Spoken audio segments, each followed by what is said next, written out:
Guys, welcome back to my channel popcorn opinions. आज हम बात करेंगे हॉलीवुड मूवी इट के बारे में, जो कि रिलीज़ हुई थी 2017 में।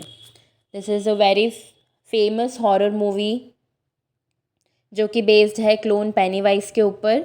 तो आइए इस मूवी के बारे में जानते हैं। ये मूवी दो भाइयों के बारे में है, जिसमें बड़े भाई का नाम होता है बिल। वो अपने छोटे भाई से बहुत प्यार करता है और उसको एक बोट बना के देता है बाहर बारिश में खेलने के लिए। बिल का छोटा भाई बोट लेकर के बाहर जाता है और उसको पानी के अंदर चलाता है। चलाते चलाते उसकी बोट एक गटर में गिर जाती है, तो वो उसको निकालने के लिए उस गटर में देखता है, जहाँ पे पहली बार उसको क्लोन पेनीवाइज दिखता है और वो उसको खूब डराता है और उसे कहता है कि अगर तुम्हें बोट चाहिए तो तुम्हें इसके अंदर आना होगा। तो बिल का छोटा भाई नहीं मानता है। वो कहता है कि मुझे मेरी बोट दे दो, पर पेनीवाइज उसको कन्विंस करता है कि तुम अंदर आ जाओ, मैं तुम्हें तुम्हारी बोट दे दूँगा। जैसे ही बिल का छोटा भाई अपनी बोट को लेने के लिए हाथ आगे बढ़ाता है तो पेनीवाइज उसका हाथ खा जाता है और सबको ये लगता है कि बिल का छोटा भाई जो है वो गुम हो गया है। उसके बाद में स्टोरी आती है एक और लड़के की, जिसके चाचा उसे कहते हैं कि तुम शीप को मारना सीखो क्योंकि ये तुम्हारा फैमिली बिजनेस है। बट वो इससे डरता है और ये काम नहीं कर पाता है। उसके चाचा उसे बोट को मारना सिखाते हैं।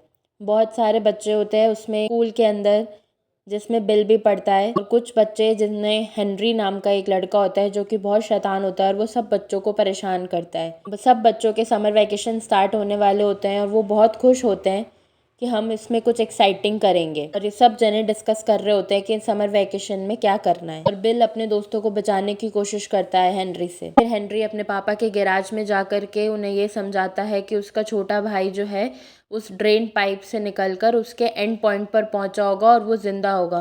वो अपने पापा को कन्विंस करता है कि हमें वहां जाके उसे ढूंढना चाहिए, पर उसके पापा कहते हैं कि तुम ये सब चीज़ें बंद करो, इससे तुम्हारी माँ को तकलीफ होगी। तुम्हारा भाई मर चुका है, तुम इस बात को मानो।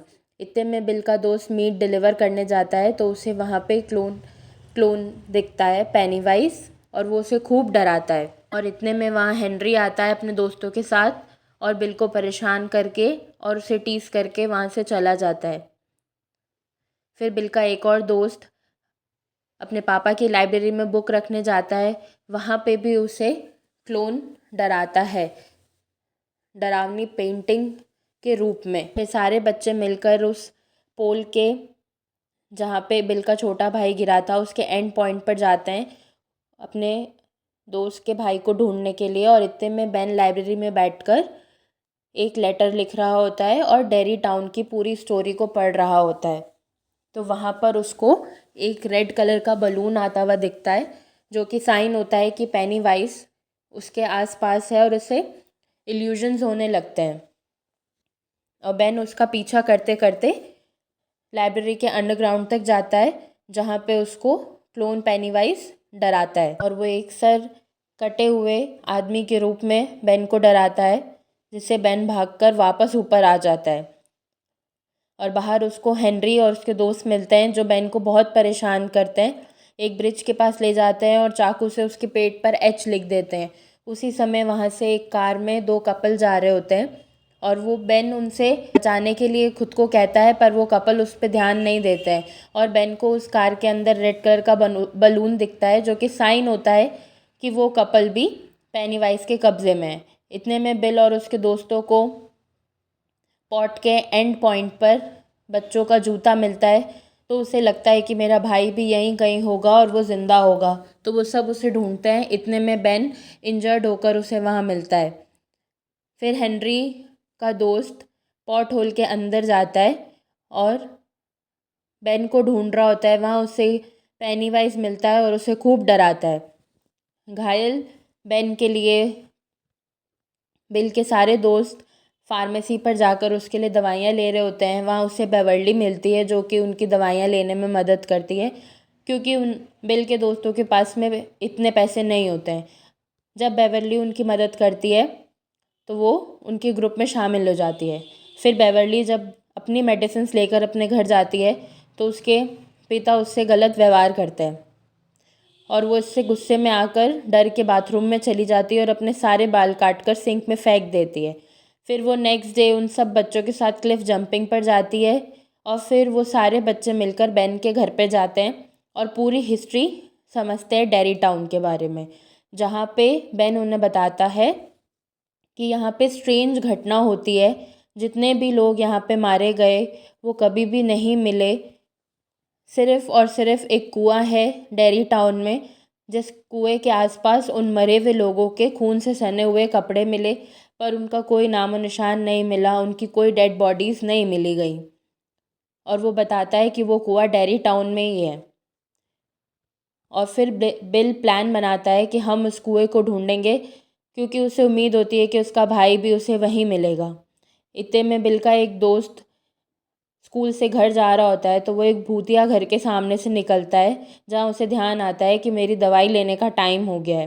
तो जैसे ही वो अपनी दवाई लेना के लिए वहाँ पे रुकता है तो उसे उस घर में से बहुत आवाज़ें आ रही होती है और वो उससे डरकर उसकी सारी दवाइयाँ उसके हाथों से गिर जाती है। और जैसे ही वो उन सबको उठाने लगता है तो वहाँ पे एक बहुत ही बीमार डरावना आदमी आकर उसे कहता है कि ये दवाई मैं खा लूँ, और वो उसे डराते हुए उस घर के अंदर लेकर जाता है। बिल का दोस्त बचने के लिए इधर उधर भागता है और उसे पेनीवाइज दिखता है और वो उसे खूब डराता है, पर बिल का दोस्त अपनी जान बचाकर वहाँ से भाग जाता है। फिर जब बेवरली अपने घर जाकर वो पोस्ट कार्ड पढ़ रही होती है तब उसे सिंक में से रोते हुए बच्चों की आवाज़ आती है।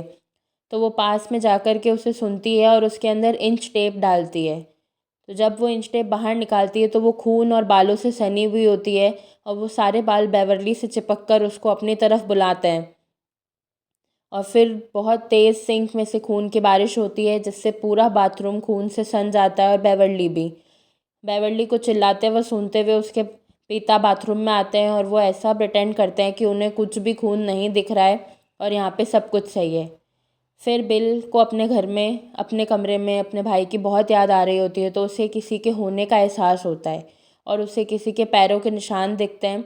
तो वो उसको फॉलो करते हुए नीचे की तरफ जाता है तो उसे उसका छोटा भाई दिखता है और वो उसे बहुत डराता है, अपने पास बुलाने की कोशिश करता है और वो कन्वर्ट हो जाता है क्लोन पेनीवाइज में।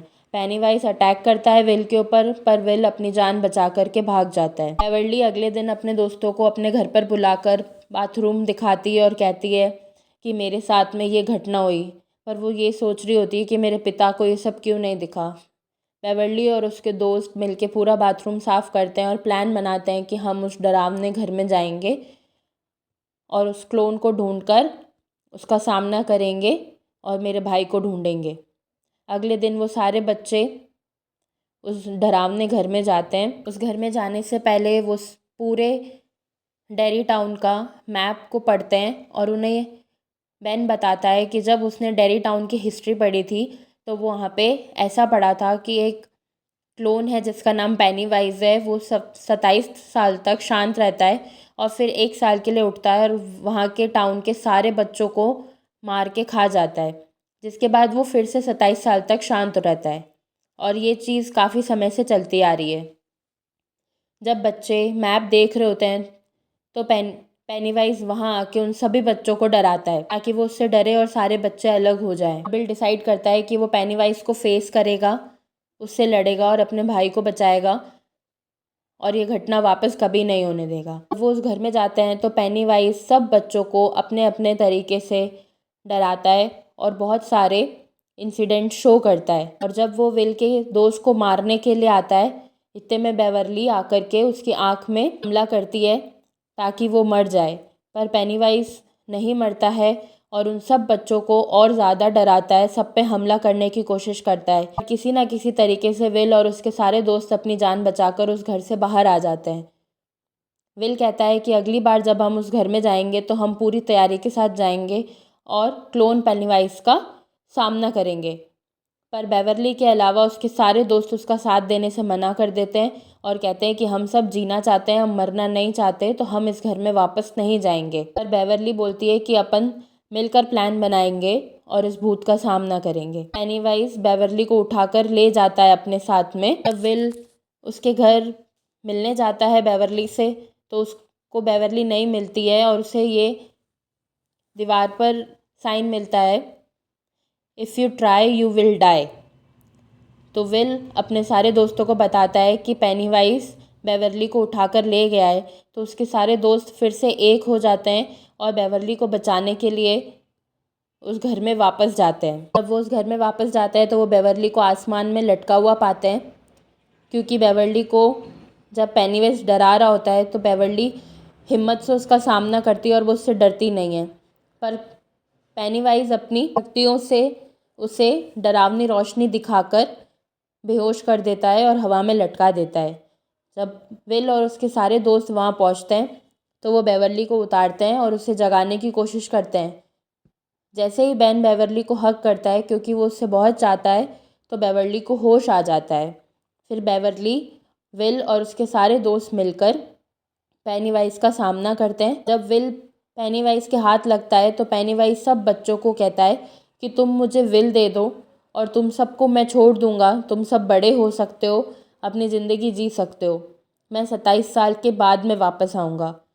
पर विल और उसके दोस्त हार नहीं मानते और पेनीवाइज का सामना करते हैं और उसे भूखा ही वापस उसकी जगह पर भेज देते हैं।